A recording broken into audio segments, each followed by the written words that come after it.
All right, we're going to conduct a short hearing on some matters related to the Ghibaudo matter. We have Ms. Kellogg and Mr. Ghibaudo present by phone. Their respective counsel, Mr. Reed and Ms. Kramer, are also present on the phone. These are two separate matters. The court issued or approved an order on May 10, 2021 after several requests to place this on calendar, even though these cases are neither coordinated nor consolidated. Mr. Reed, first, please confirm your appearance. Thank you, Your Honor. Christopher Reed, 6791, on behalf of Chair Kellogg. Ms. Kellogg is with us here this morning. Ms. Kramer. Good morning, Your Honor. Michelle Kramer, my number 11545, for Alex Ghibaudo, who's present with me in my office. Okay. We're going to talk about these in the context of two separate cases, and then I'm going to try to understand what Mr. Reed is asking the court to do. R11161999 is a UIFSA case. Department H is responsible for that UIFSA case. Department H does not hear any matters in the first instance, can consider objections, which it has done in the past, and can approve stipulations between the parties. There's been a request that this case be coordinated or consolidated with the D case, and there are material differences in these cases. They're not to be consolidated or coordinated. January 14, 2021, the court was asked to approve an order upon consent in the R case. It was signed by the mother on January 13th and the father on January 14th. It was filed summarily. There was an agreement within that $8,388.70 would be paid through Skidoo, that the child support case would be closed upon the payment, and the suspension of the respondent's law license would be vacated. There was a notice of entry of order on the order upon consent, and then I guess the next thing that happened in that case was a motion that was filed in April asking for clarification. It was set for hearing with a notice of hearing on September 28, 2021 at 2 p.m. in front of a UIFSA master. April 29th, there was an ex parte application for consolidated hearing. There was an opposition filed and a reply. So, Mr. Reed, what is your thought process on bringing this matter before the district court? Your Honor, this is the nature. Just for clarification, because the court astutely has said that the R case and the D case are not to be consolidated. Just for clarification, we did not want to consolidate the R case and the D case. You submitted ex parte orders for consolidation and coordination of these hearings on a couple of occasions. They were returned to you, and when I finally realized that I needed to make a record of it, I entered one on May 2nd, and that's why we're here. It's on the calendar. But Your Honor, consolidation of the hearing, not consolidation of the case. There was an agreement that that case would be closed upon the payment of $8,388.70. Was that payment made? No, Your Honor. All right, so that agreement was, if there was no payment, then that agreement, there might be business to take care of in front of the R case, and I understand you have a hearing on September 28th, right? Well, and for clarification, Your Honor, as this court may recall in the D case, this court had directed... I'm going to get to the D case in a minute, but I'm talking about the R case. Why are you bringing the R case to the district court? Your Honor, you had directed Ms. Kellogg as to go collect her R case judgment. Ms. Kellogg received an order from DCFS that said they are closing the case without payment and not collecting it. Yeah, so you can object. The court will hear an objection. The court, you can appeal if you get an adverse ruling from that objection. And ask me for clarification. I don't clarify rulings of hearing masters, okay? I determine whether they're supported by sufficient proof, and I either deny the objection or I grant the objection, okay? Now, as far as enforcement is concerned, that agreement, that order upon consent, if there's no payment made, it's a nullity. I would love to know, and I would probably look at the hearing, if there was a hearing in which you made the argument that they should continue to enforce and they closed it. I would love to know what the rationale or the reason was about it. When was your hearing? And Your Honor, and I think you So the order upon consent was entered. Ms. Kellogg expected it would be either paid and closed or enforced. We then received correspondence from the district attorney's office, and it's attached as an exhibit to the motion, that said, we find the rulings in the D case and this consent order to be unclear to us. We can't enforce it due to a lack of clarity. Therefore, we're closing our file. Well, I understand your frustration, because if they put that in an order, it would be ripe for review. Okay, that letter is not an order. Okay, you should. I can do something as the reviewing judge responsible for that R case if it's made in order and you're denied an opportunity to do it. I would like to know the reason for it. I'm reading the judgment in the D case, which the UIFSA court theoretically is charged to enforce, which contains orders related to specific judgments on arrears. Now, the problem with that is that, and I'll get to that in a minute, is that those judgments that were entered last fall are on appeal. Both parties have filed a notice of appeal, and it's still pending, right? So I'm wondering, I mean, how does does the appeal figure into the analysis of the DA or the UIFSA hearing master? Neither, Your Honor. The appeal doesn't figure into either of them. So you're stumped just like I am as to why they would enter into an order upon consent, and then when it was not followed, why they would not enforce. That's correct.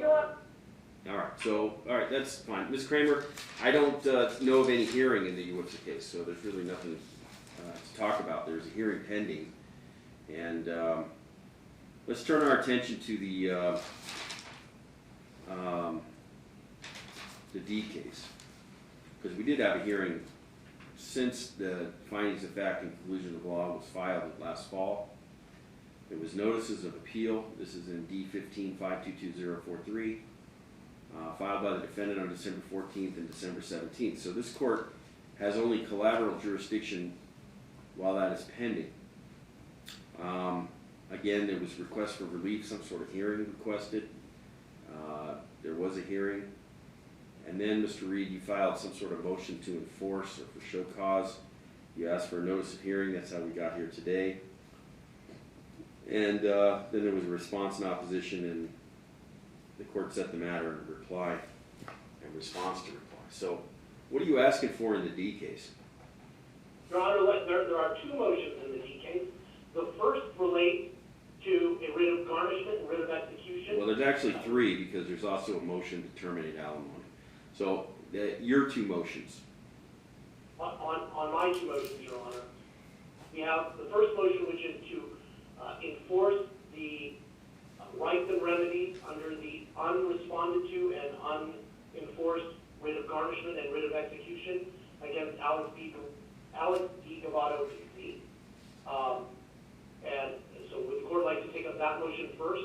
I mean, you can. I mean, how is that not collateral to the appeal on the judgments that were entered for spousal arrears and spousal obligation from the October 2017 to April 2019 and May 19 through 20?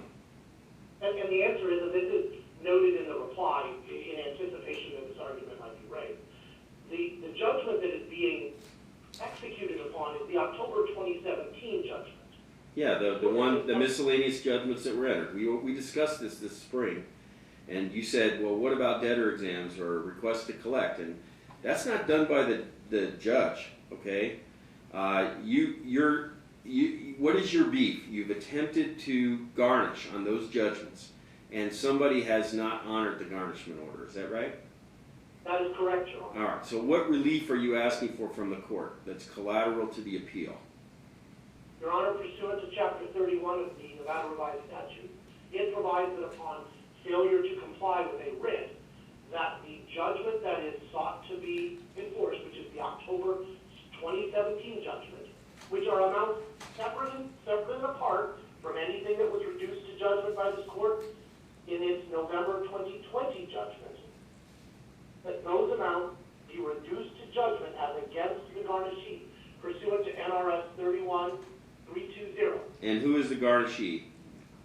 Alex B. Ghibaudo, Professional Corporation, PC.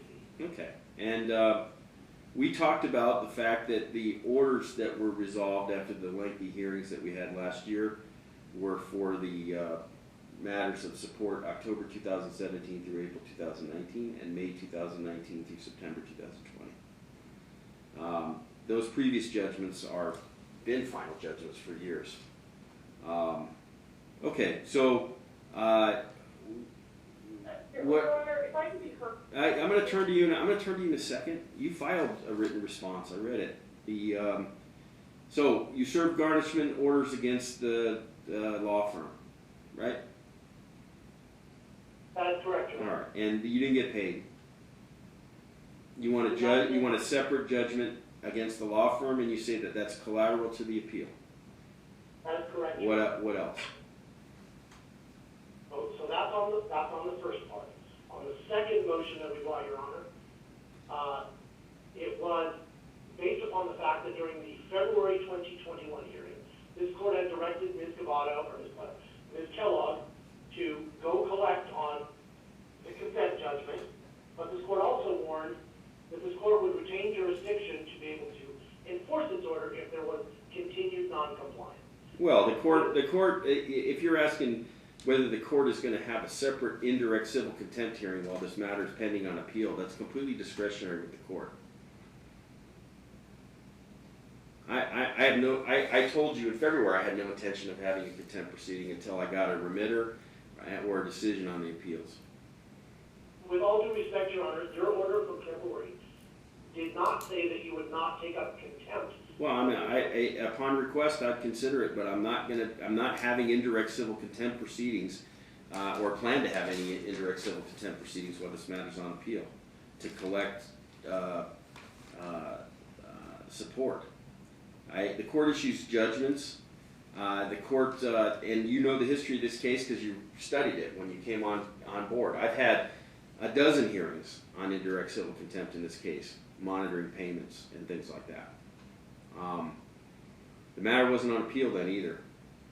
I don't know what the DA's position is concerning not collecting monies that were promised to be paid. If that was a contract or an order upon consent, it's not. If there's no performance, then it doesn't matter. You want the court to consider having a show cause hearing and having a contempt hearing in which you would present evidence that Mr. Ghibaudo was not paying ongoing support? Your Honor, at this point in time, Mr. Ghibaudo has admitted he's not paying ongoing support. Yeah, so what are the, you want me to fine him $500 each contempt, or do you want me to consider putting him in custody for non-payment? Your Honor, unfortunately, that's not what I want us to have to do. Well, I understand, but that's the only two remedies that are available under Chapter 22 for me. Absolutely, Your Honor, and at 31 months of unpaid support. Yeah, you're a judgment. You represent a judgment creditor, okay? And you have certain rights. I think that they'll have to answer this Chapter 31 issue because those judgments have nothing to do with the appeal. So you want the court to have a contempt proceeding. Well, you requested one in February, and you're requesting another one. And I'll let you know when we're done whether I'm planning on scheduling anything anytime soon. Do you have a briefing schedule or a argument schedule on the appeal? Your Honor, we do not. And the reason is the Supreme Court had issued an order to show cause why the appeal not be dismissed. Both parties reached that, and the court agreed to allow the appeal to go forward. The Supreme Court has just denied a request for extension of time for Mr. Ghibaudo to request transcripts. And so that's where we're at in the schedule. All right, let me visit with Ms. Kramer for a minute.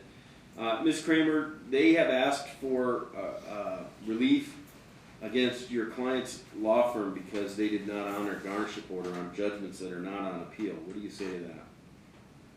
Well, Your Honor, as you mentioned, I did file a written opposition. They didn't serve us, and the statute is clear. They have to serve us, and they have to pay the $5 fee. And they can't prove either.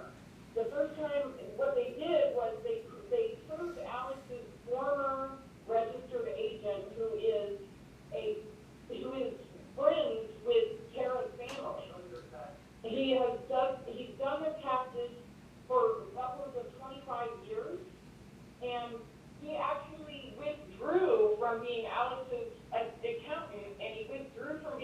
Alex's registered agent because of this litigation, because he's conflicted due to his relationship with Tara's family. Well, I know, but look, this is all a question of registration. Okay, is this guy registered with the Secretary of State or with the state repository as a person responsible for service? I have no idea. Well, if Mr. Ghibaudo's firm designates someone for the purpose of service and they got served, then it's service. But Your Honor, the problem with that is that we never got it.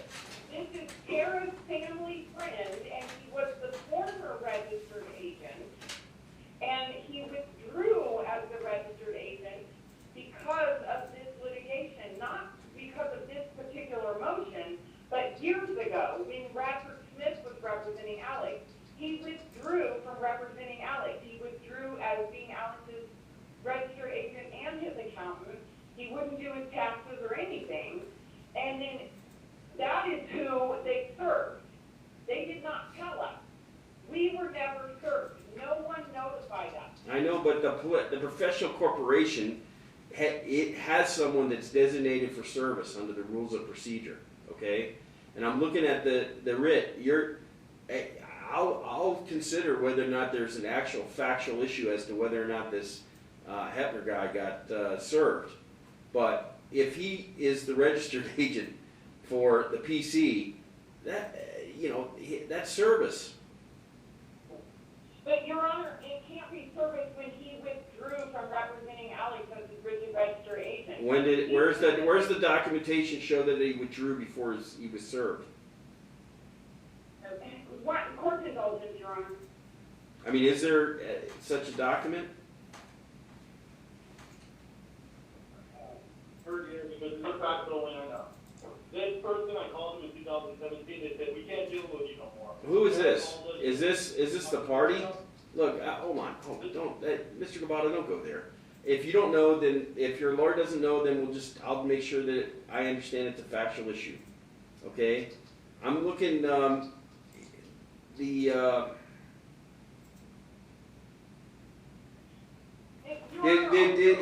it true that Mr.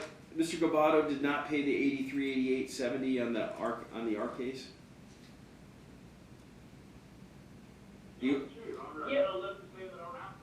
Your Honor, it is true. All right, so the case is not closed, and if his law license has been suspended, it's not vacated, right? And no, the DA just sent a letter to both parties saying they were no longer enforcing because of conflicting orders. Okay, well, that's fine. Then we can unconflict them. All right, so there's something pending. I mean, welcome to the DA Family Support. I mean, they have a hearing in September, it looks like, for that.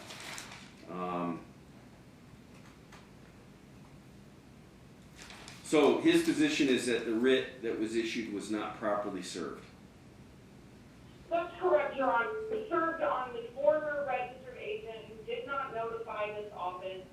They did not serve us, and, Your Honor, Mr. Reed had actual notice we hadn't been served because it was brought up during our settlement conference with Ishikunin, and our response was, what interrogatories are you talking about? And so then the email between Mr. Reed and Alex shows that he knew we did not get served. And the statute, the rule requires that there be a $5 fee. They cannot prove that that $5 fee was ever paid. The only thing that they can ever prove, Your Honor, is that they served Tara's family friend, who was Alex's former accountant. Okay. That's the only Mr. Reed, this is a specific remedy under Chapter 31. It's a sanction against somebody who receives a garnishment order and does not comply. So you have the burden to show that service was made specific to that statute. Can you do it? Absolutely, Your Honor. All right, then we'll have we're going to have a hearing in which you present the proof of service and the compliance with the statute. And if you are, I'll consider the judgment against the corporation under the law. You'll walk me through it. You should be able to do this pretty quickly. Ms. Kramer, do you want to speak to any of the other requests? I mean, I know you filed oppositions to the request for a contempt hearing and those things, right? Yes, Your Honor. And there is, when you do set that hearing, Your Honor, we're going to need to subpoena. No, you're not getting it. When I set the hearing, I set the hearing. It's a very, very limited issue. The writ was issued. The affidavit of service and compliance with the statute was had or not.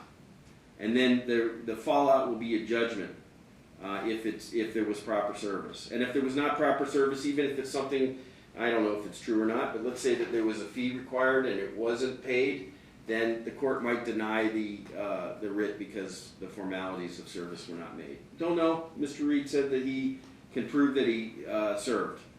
That's the manner of notice under the statute. Whether you had actual notice, I don't know if that's a defense. It doesn't sound like that's a defense based on what I've read. But Your Honor, if the former registered agent is committing fraud. Yeah, well, you might. I don't know what the kind of actions Mr. Ghibaudo might have against him, or other folks might have against him. But we're talking about a statutory remedy, and if this guy got served and he didn't let your client know, and that was some sort of violation of his responsibility, then I don't know. Neither here nor there. I don't know that lack of knowledge by the person who is the judgment debtor is a defense to a judgment against the garnishee.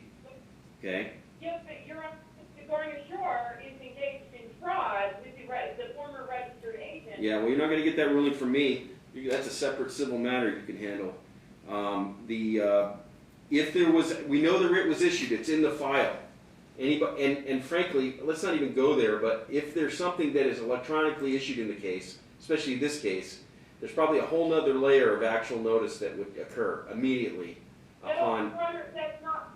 Well, we'll see. We'll see. I don't know if it is or not. There's a notice of execution after judgment and a writ that was issued, and it's in the D case. It was electronically filed in the D case on January 6th, 2021. Yeah, but Your Honor, when they electronically filed it, they intentionally did not electronically serve us.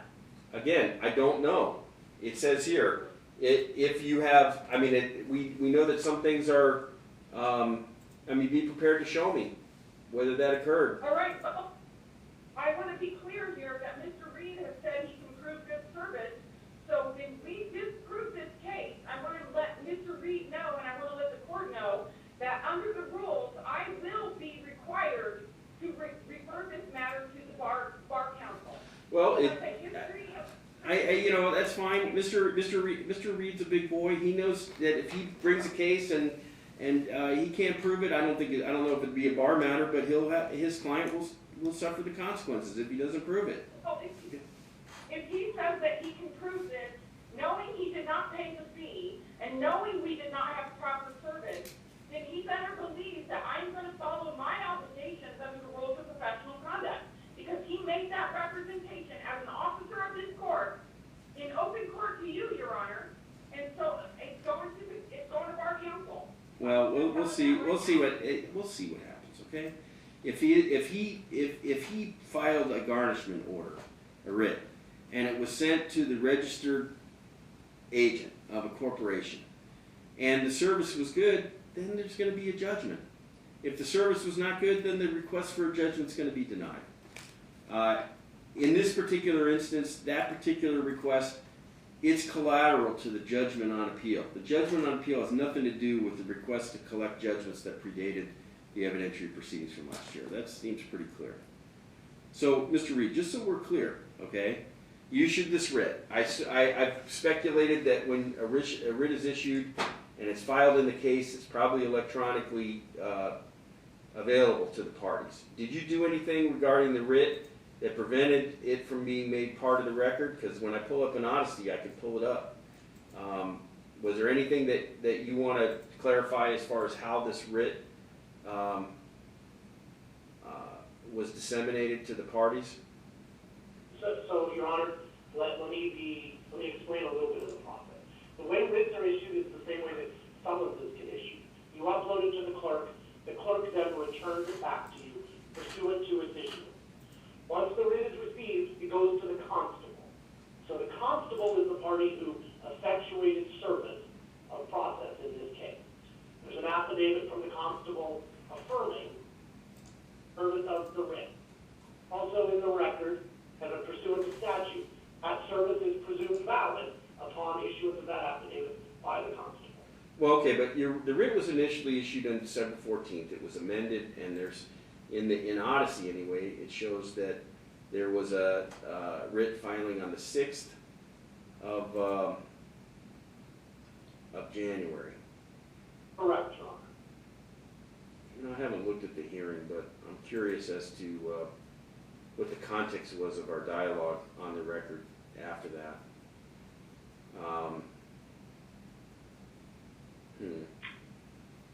We had a hearing February 3rd. I will probably look at that again.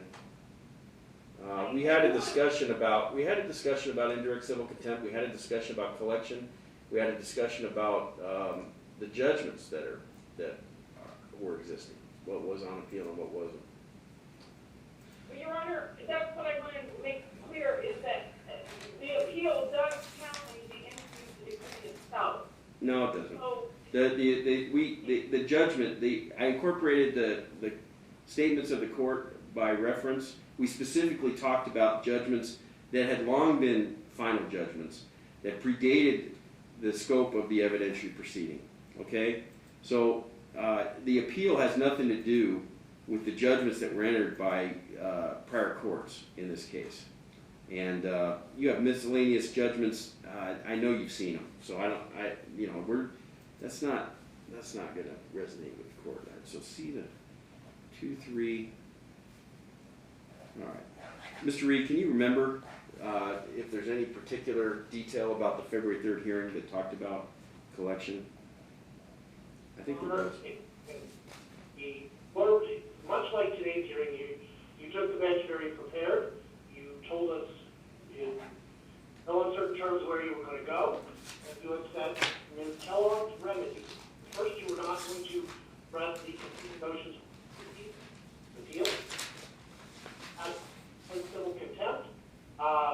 You weren't going to have the parties in front of you on enforcement of prior judgment, the November 2020 judgment, every other month, because your court did not have a half day to spend every other month, and then admonished the defendant that continued and ongoing failure to comply could result in sanctions and enforcement.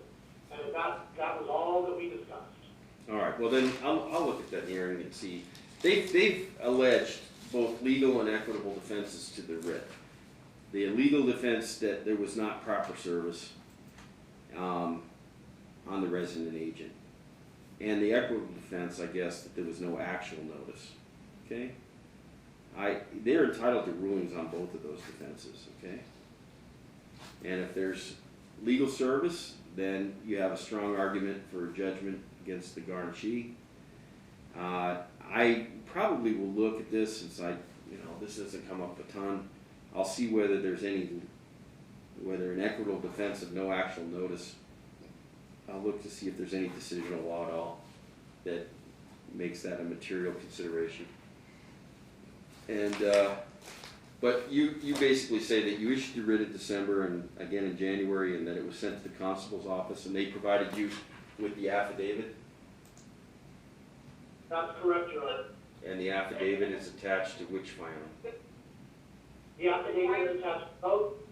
The affidavit is attached to, I believe, both the motion and the reply, as well as you have the declarations from the registered agent and his designated employee showing that they received it. They signed the constable's copy. That's what happened. The constable has the registered agent sign the copy that is being brought. So the constable gives us a copy signed by the registered agent. That's also in the reply. And then the registered agent has given you two declarations to say upon receipt.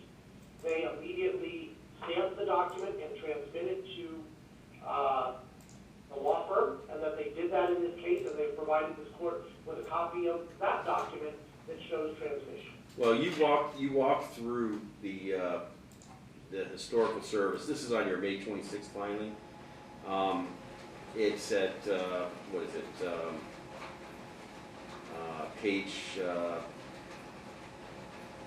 Page 3. That's where you are talking about the service and process on the business entity. And do you know anything about whether this Mr. Hetner guy was in good standing or had status as a registered agent at the time? I'm sorry, Your Honor, I missed your question. I'm just saying, he's a witness in this case, right? One of the defenses is that he's not responsible for this company or this corporation. So, in fact, Your Honor, he and Don Ferrer have both provided the court the declarations that say, and the registered agent. Well, I know, but he's going to have to testify, right? Absolutely, Your The Honor. declaration isn't going to cover it. No, I presume that the court was going to want to get their live testimony. Yeah, well, I mean, they're entitled to cross-examine him and make the record. So, Absolutely, Your Honor. all right.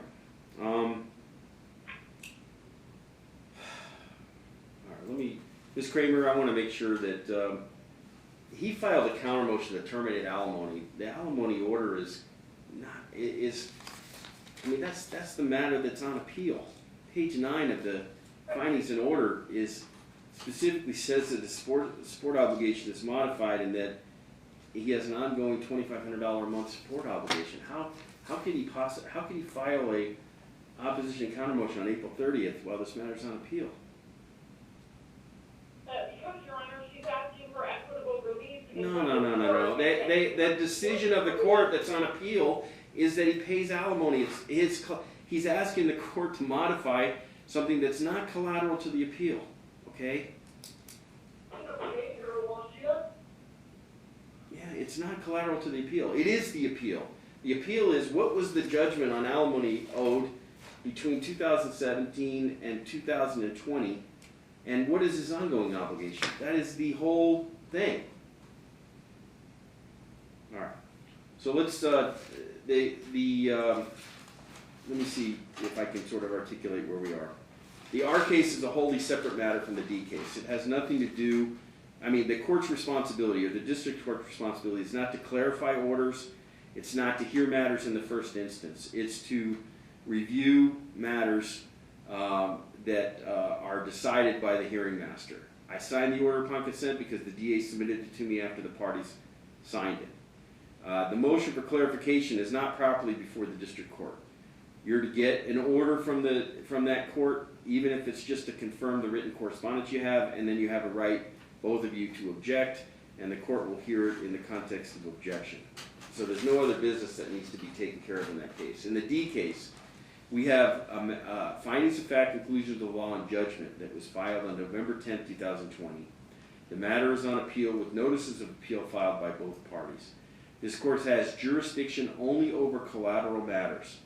Collateral matters do not include judgments that were entered against Mr. Ghibaudo for monies owed between October 17 and April 19, or May 19 through September 20. Nor does the court have jurisdiction to consider requests to modify alimony. Those matters are the appeal. The counter motion that was filed on April 30th to terminate alimony or modify alimony is denied without prejudice. It is not collateral to the appeal. The court has no jurisdiction to consider it. The request that was made in the motion regarding enforcement alleges that in December and January, writs were issued that were served on the professional corporation, on the registered agent. They are asking for enforcement in the form of a statutory judgment against the garnishee for failure to honor the guardianship order. Enforcing judgments that have nothing to do with the order that is on appeal. These are final judgments that were entered prior to 2017, judgments that are valid and unpaid. The court finds that there is a defense, both legal and equitable. One, that service on the registered agent was not proper, and equitable, that there was no actual notice on Mr. Ghibaudo about the service of the writ on the professional corporation. The court finds that there's adequate cause to have a hearing to determine whether or not a judgment should be entered against the professional corporation for failure to pay on the garnishment. The court is going to set a time certain for Mr. Reed to present the evidence. This is to present evidence on whether service was made on the registered agent, whether the service was made properly, and you can present information concerning actual notice if you want. Mr. Ghibaudo will be able to provide a defense and make an argument to the court that service was not legally done, or that the court should give some weight to the equitable defenses. The papers that have been filed in this case, the motions, the replies, contain the offers of proof and the statements. The witnesses are potentially might be the parties, certainly the resident agent, and any factual witnesses, the process servers, etc. Mr. Reed, you need to file a witness list with a general description of the testimony as well as the contact information for witnesses that are going to be part of your case. The court would expect that if there's going to be any defense made or any other witnesses called by the defendant, that you do the same. Ms. Kramer, you can identify witnesses that you think are relevant to the issue of service, and the court's going to set a time certain for that. Mr. Reed, I expect that your case to take maybe an hour, hour and a half. Does that sound right? Your Honor, we would not anticipate taking more than an hour. Well, I mean, even if you just walk through the, all right, so 3 hours is what I'm going to set aside for this. My first choice would be the Tuesday, the 27th of July at 1:30. We will make, Your Honor. All right, Ms. Kramer, do you have a hard conflict on 27th of July at 1:30? I'm checking my calendar now, Your Honor. We can make that date. So, Your Honor, does this mean discovery is open on this issue? Well, you guys have already made offers of proof. I mean, technically, yeah, the adequate cost for a hearing on that. We want to depose the registered agent and his employee. Yes, the answer to your question is you are correct. The setting of the evidentiary proceeding and the finding of adequate cause on the motion for judgment does allow you a short window to do discovery. You and Mr. Reed can, you guys have already been fact-finding for a couple of months now anyway, making offers of proof, but Mr. Reed, both of you could do things like depositions if you wanted to.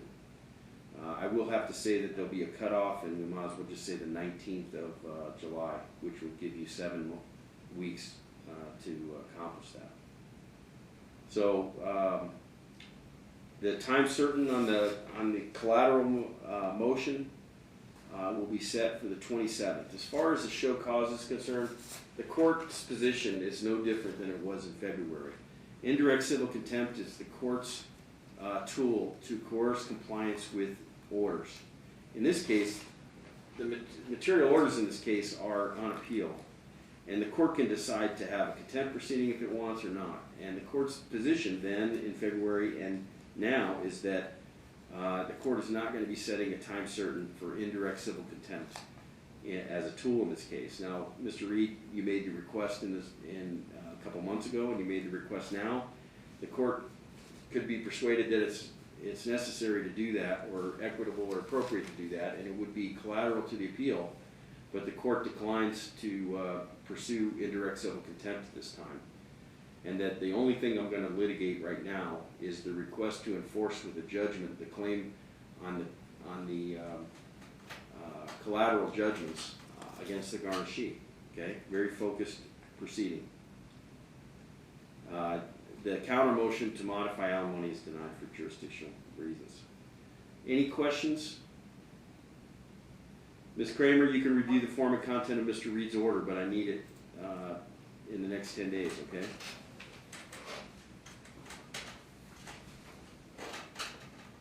Your Honor, we would seek just one point of clarification in what you had just set up, which is, I think the court has said that the court is not inclined to allow Ms. Kellogg to enforce the November 2020 while it is on appeal. No. She can enforce it by any legal means. The problem is that judgment, the $69,000 judgment, the $47,500 judgment, those are on appeal. They're not collateral. The court is not issuing, I'm not taking any proceedings concerning those matters. And I'm not going to have a separate contempt proceeding like I guess the court could consider whether or not to have a contempt proceeding to enforce the payment of $2,500, right? But I'm not having one. I'm not setting one now for the reasons that I've stated. First of all, that award is the centerpiece of the appeal. Okay? So, we're going to have a hearing on the sole issue of whether or not you get relief in the form of a judgment against the professional corporation. That's what this hearing is for. I understand, Your Honor. My question was more directed to, that order is not stayed. It's not stayed. No, there's not. I haven't received a request to stay. It's not stayed. It's on appeal. But you're asking the district court. You can do whatever you're legally entitled to do. But when you come and ask the district court to do something, the general rule is we don't have jurisdiction. The exception to that is either to determine that it's collateral, which enforcement of prior judgments that are not the subject of appeal is, or you get permission from the appellate court on the honeycut practice to do something, and that requires the court to certify that it will do something or wants to do something. Okay? So we don't have either of that.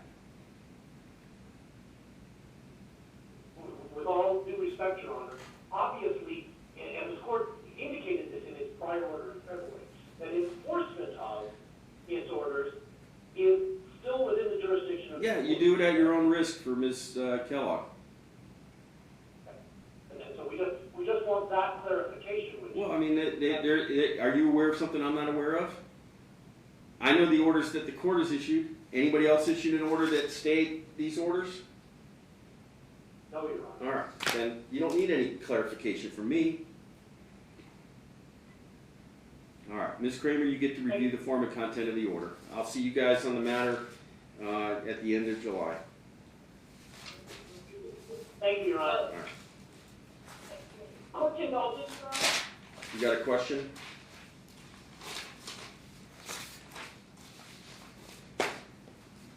Your Honor, can we ask today that the court issue a stay on that? Because Not like that, you can't. No.